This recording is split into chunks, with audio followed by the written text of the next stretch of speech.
Sonia's down here, she's cooking. This van's got an oven in, so we're just doing Spanish omelette for lunch.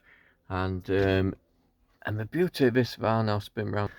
And like I said, the beauty of this van, it does enable you to really use the space well. You know, we've got chairs at the front here. I'm sat in the front cab, and if you look, we're just making some lunch now.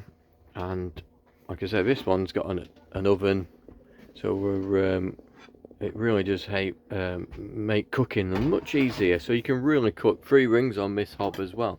A lot of the hobs have 2 rings, a proper sink, and an oven grill. Like I say, the toilet's been a real good feature in this van. We've really noticed we don't normally have a toilet, well, apart from a portaloo. So we always have a portaloo in our vans. Everybody needs a portaloo, but we've never thought a sit-down toilet is that useful. But it really does make a difference.